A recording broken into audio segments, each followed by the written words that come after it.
Britain 200 காலம் இந்த பூமியை ஆண்டது. அது உங்களுக்கு எல்லாருக்கும் தெரியும். ஸோ பிரிட்டனை பற்றி ஒரு சில காரியங்கள் இந்த நாளில் நாம் தெரிந்து கொள்வது நல்லது. பிரிட்டன் தலைமையில் 2 உலக மகா யுத்தங்கள் நடந்தது. இந்த 2 உலக மகா யுத்தங்களிலும் பிரிட்டன் சம்பந்தப்பட்டிருக்கிறது. அதாவது முதலாம் உலக மகா யுத்தத்தில் பிரிட்டன் ஜெயிப்பதற்கு யூதர் ஒருவர் காரணமாக இருந்தார். அவருக்கு பேர் செயின்ட் மேய்ஸ்மேன் அப்படிங்கிறவர். அவரும் அவருடைய டீமும் அயராது உழைச்சி தான் அந்த வெற்றியை அவர்கள் என்ன செய்தார்கள், வாங்கி கொடுத்தார்கள். இல்லைன்னா ஜெர்மனி ஜெயிச்சிருக்கும். கண்டிப்பாக ஜெர்மனி ஜெயிச்சு போகுதுன்னு சொல்லி பிரிட்டன் ரொம்ப பயந்து தான் செயின்ட் மேய்ஸ்மேனை பார்த்து எங்களுக்கு அந்த வெடிமருந்துகளுக்கு தேவையான ஸ்போடக மருந்தை செஞ்சு கொடுக்க முடியுமா, டிஎன்டி என்று சொல்லக்கூடிய ஸ்போடக மருந்தை செஞ்சு கொடுக்க முடியுமா அப்படின்னு சொல்லி கேட்டு அவரும் செயின்ட் மேய்ஸ்மேனும் ஒத்துக்கிட்டு அந்த மாதிரி அவங்க ஸ்போடக மருந்து கிட்டத்தட்ட 2-3 வருஷம் டீமாக உழைச்சி பாடுபட்டு வீரர்களுக்கு தேவையான வெடிமருந்துகளை செய்து கொடுத்தார்கள். அப்படி பிரிட்டன் ஜெயிச்சிருப்பார்கள் முதலாம் உலக மகா யுத்தத்தில். இதனால யூதர்களுக்கு நல்ல பேர் புகழும் அந்த காலத்தில் உண்டாச்சு. இது ஆண்டவருடைய திட்டம் தான். ஏன்னா யூதர்கள் என்ன பண்ணணும், இஸ்ரேல் தேசத்துக்கு கொண்டு வரணும்னு சொல்லி கர்த்தர் விரும்புகிறபடினால அந்த விஷயங்கள் நடந்தது. அப்படி முதலாம் உலக மகா யுத்தம் முடிந்த பிறகு பிரிட்டன் ஜெயித்த பிறகு துருக்கிக்கிட்டே இருந்து எருசலேமானது, அதாவது பாலஸ்தீன தேசம், எருசலேம் உட்பட எல்லா பகுதிகளும் பிரிட்டன் கையில் வந்துச்சு. ஜெனரல் அலென்டி அப்படிங்கிறவர் தான் என்ன பண்றாரு, ஜெருசலேமை பிடிக்கிறார். ஜெருசலேமை பிடித்து அதை பிரிட்டன் கிட்ட கொடுத்து அப்புறம் பிரிட்டன் கிட்ட இருந்து அது இஸ்ரேலுக்கு தரப்படுகிறது. ஸோ இது முதலாம் உலக மகா யுத்தத்தில் நடந்த ஒரு விஷயம். இது ஒரு நன்மை என்று சொல்லலாம். 2ஆம் உலக மகா யுத்தம் ஆரம்பித்து இதே மாதிரி தான் ஹிட்லர் ஆரம்பிச்சாரு. 2ஆம் உலக மகா யுத்தத்தை அமெரிக்கா முடிச்சு வச்சிருந்துச்சு. அமெரிக்கா முடிச்சு வச்சுச்சு. ஸோ இந்த விஷயங்கள் நமக்கு தெரியும். இதுக்கிடையில் இந்த 2ஆம் உலக மகா யுத்தத்துக்கும் ஜெயிப்பதற்கு யூதர்கள் காரணமாக இருந்தார்கள். ராபர்ட் ஓப்பன் ஹைமர் அப்படிங்கிறவர் தான் ஹிரோஷிமா நாகாசாகியில் போட்ட அந்த வெடிகுண்டை என்ன பண்ணியிருக்கிறாரு, செஞ்சு கொடுத்தாரு. அமெரிக்காவுக்கு அதை செஞ்சு கொடுத்தாரு. அவரும் கிட்டத்தட்ட 2 வருடங்கள் டீமாக உழைச்சி தான் அதை செய்கிறார். லிட்டில் பாய் த ஃபேட் மேன் அப்படிங்கிற அந்த வெடிகுண்டுகளை அவர்கள் செய்து கடைசியில் ஜப்பான் வேற வழி இல்லாமல் ஜப்பானுக்கு ஒரு 3-4 முறை போர் நிறுத்த ஒப்பந்தத்துக்கு முறைப்படி ஹாரி ட்ரூமன் லெட்டர்லாம் கொடுத்து பார்த்தாரு. ஜப்பான் சரண்டர் ஆகலை. ஜப்பான் சரண்டர் ஆகாததுனால அந்த அந்த லிட்டில் பாய் ஃபேட் மேன் அந்த வெடிகுண்டை போட்டு அந்த 2ஆம் உலக மகா யுத்தத்தை முடிவுக்கு கொண்டு வரக்கூடிய ஒரு சூழ்நிலை உண்டாகுது. இது நமக்கு எல்லாருக்கும் தெரியும். ஆக 2ஆம் உலக மகா யுத்தம் முடிந்த உடனேயே பிரிட்டனும் அமெரிக்கா போன்ற சவுதி அரேபியா போன்ற மற்ற நாடுகளெல்லாம் சேர்ந்து யூதர்களுக்கு தனி நாடு கொடுக்க வேண்டும் என்று சொல்லி ஐநா சபையில் ஓட்டெடுப்பு நடத்தி 1948 மே மாதம் 14ஆம் தேதி யூத நாடு பிறக்கிறதுக்கு அது வழிவகுத்தது. அப்போ இதில் நம்ம 2 விஷயங்கள் புரிந்து போகணும். முதலாம் உலக மகா யுத்தத்தில் யூதர்களுக்கு வழி கிடைத்தது, என்ட்ரன்ஸ் சொல்லலாம்.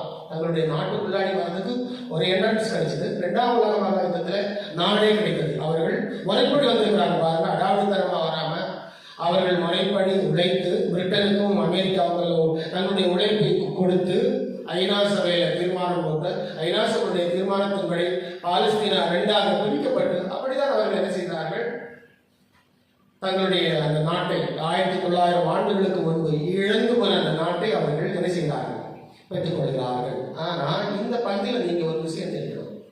1948 மே மாதம் 14ஆம் தேதி அவர்களுக்கு சுதந்திரம் கிடைக்கிறது. 15ஆம் தேதி மற்ற அரபு நாடுகளுடைய கிளர்ச்சி யூதர்களுக்கு எதிராக உருவாகிறது. லெபனான் பக்கத்தில் சுற்றி இருந்த லெபனான், சிரியா, எகிப்து, ஜோர்டான், ஈரான், ஈராக் போன்ற எல்லா நாடுகளும், சிரியா எல்லா நாடுகளும் என்ன செய்கிறது, இந்த யூத நாடுகள் இருக்கக்கூடாது, இதை நாங்கள் வரும்போது அனுமதிக்க மாட்டோம் அப்படின்னு சொல்லி எல்லாரும் பயங்கரமாக ஒன்று திரண்டு இஸ்ரேலுக்கு எதிராக திரும்பினார்கள். இதை கண்ட பிரிட்டன் பயந்தது.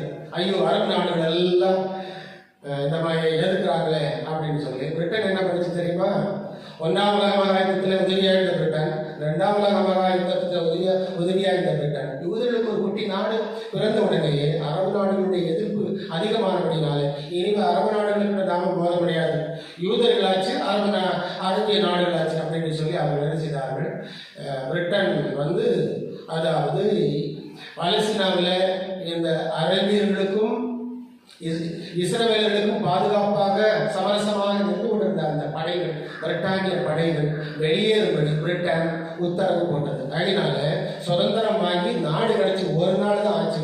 மறுநாளிலேயே பிரிட்டன் படைகள் எல்லாம் அம்போடு விட்டுட்டு, எப்படி அம்போடு விட்டுட்டுன்னு சொன்னா, இஸ்ரவேலை அம்போடு விட்டுட்டு என்ன பண்றாங்க, எல்லாம் வெளியேறாங்க.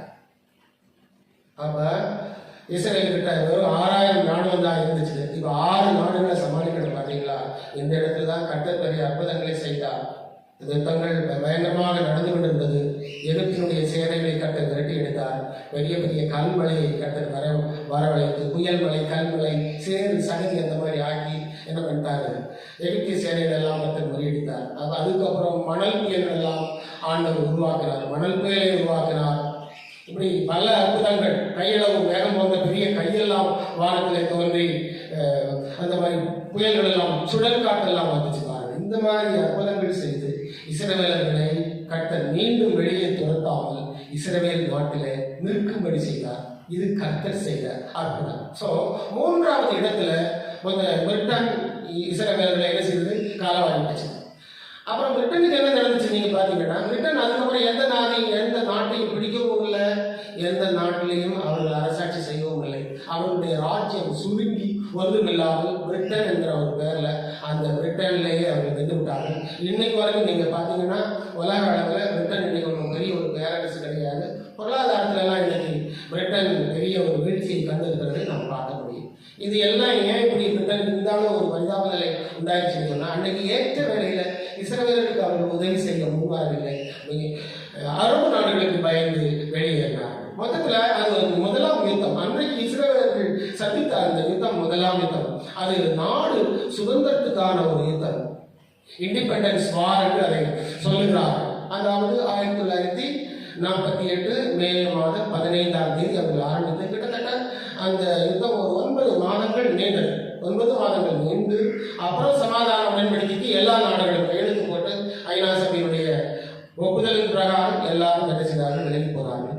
அந்த நாளிலிருந்து இஸ்ரேல் இந்நாள் வரையில் நிற்கிறது. இது கர்த்தருடைய திட்டம் தெரியுமா? இஸ்ரவேலை உலகத்துடைய 4ஆம் பகுதிகளிலிருந்து கடைசி காலத்தில் கூட்டி வர சொல்லி பைபிளை ஏற்பட்ட தீர்க்க தரிசனம்.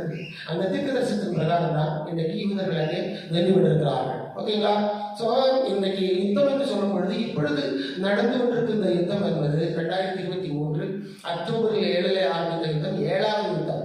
அப்ப அந்த 7 யுத்தங்களுடைய வரிசைகளை நான் உங்களுக்கு சொல்றேன். 1948 ஆரம்பிச்சது. அது டே வார் ஆஃப் இண்டிபெண்டன்ஸ் என்று சொல்லுவார்கள்.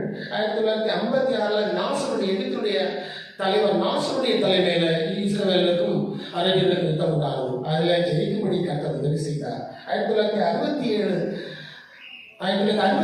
6 டேஸ் வார் என்று சொல்வார்கள். 6 நாள் யுத்தம். இந்த 6 நாள் யுத்தத்திலும் யூதர்கள் ஜெயித்து முன்னேற கர்த்தர் உதவி செய்தார். 1973 யாம்-கிப்பூர் அப்படிங்கிற யுத்தம் நடந்தது.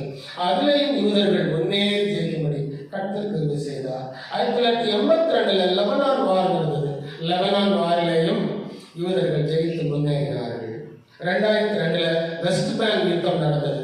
அதிலேயும் யூதர்கள் ஜெயமெடுத்து முன்னேற தேவன் உதவி செய்தார். 2023 அக்டோபர் 7ஆம் தேதி இப்பொழுது ஹமாஸ் அலஸ்கா ஃப்ளட் என்று சொல்லி அந்த யுத்தத்தை இஸ்ரேலுக்கு எதிராக தொடர்ந்திருக்கிறார்கள். அங்கே என்ன நடக்கிறது என்று நீங்கள் பார்க்க முடிகிறது. இதனால காசாவில் பொதுஜனங்கள் அதிகமாக கஷ்டப்படுகிறதை நீங்கள் எல்லாரும் பார்க்க முடியும். காசா ஒன்றுமில்லாமல் போயிருக்கிறதையும் நீங்கள் பார்க்க முடியும். இந்த யுத்தத்திலும் இந்த யுத்தம் இப்பொழுது பரவி லெபனான், சிரியா மற்றும் ஹவுதீஸ் போன்ற ஈரான் போன்ற எல்லா இடங்களுக்கும் பரவுகிறதை நீங்கள் பார்க்க முடியும். இஸ்ரவேலை ஜெயிக்க வைப்பதற்கு கர்த்தர் ஒன்றுமாக இருக்கிறதை உலகம் இன்னும் அறிந்து கொள்ளவில்லை. இஸ்ரேல் இந்த யுத்தத்திலும் ஜெயிக்கும். இந்த யுத்தம் தேவாலயத்துக்கான யுத்தம். சரிங்களா? இது தேவாலயம் அல்லாஸ்கா மசூதி இருக்கிறது. அது சாலமன் தேவாலயம் கட்டியிருந்த ஒரு இடம். ஆகினால அந்த இடத்துக்கான ஒரு யுத்தம் தான் இந்த யுத்தம். வருகின்ற நாட்களில் இந்த யுத்தம் மென்மேலும் மும்முரம் அடைந்து 3ஆம் உலக மகா யுத்தமாக மாறி யூதர்களுக்கு தேவாலயம் கட்டுவதற்கு அதில் வழிவகுக்கும் என்பதில் சந்தேகமே இல்லை. ஆகினாலே நம்முடைய காலங்கள் 3ஆம் உலக மகா யுத்தத்தை நோக்கித்தான் சென்று கொண்டிருக்கிறது. மாத்திரமல்லாமல் இப்பொழுது நாம் பார்க்கும்போது ரஷ்யா உக்ரைன் போர் ரொம்ப பெரிய அளவில் தீப்பற்றி எரிகிற அளவில் கிட்டத்தட்ட ரஷ்யாவுடைய பாதி கிட்டத்தட்ட உக்ரைனுடைய பாதி இடங்களை ரஷ்யா பிடித்திருக்கிறதை நாம் கண்ணார காண்கிறோம். அமெரிக்காவில் ட்ரம்புக்கும் எலான் பொது ஜனங்களுக்கும் சிக்கலான சட்டங்களினாலே அமெரிக்கா இன்னைக்கு ஒன்றும் இல்லாமல் அப்படியே போயிட்டு இருக்கு. பொருளாதார வீழ்ச்சியும் அமெரிக்கா வீழப்போகிறது. அதுக்கப்புறம் இஸ்ரேல் இன்னும் யுத்தத்தில் தான் இருக்குது. எங்கேயும் யுத்தங்கள் ஓய்ந்த பாடல்ல.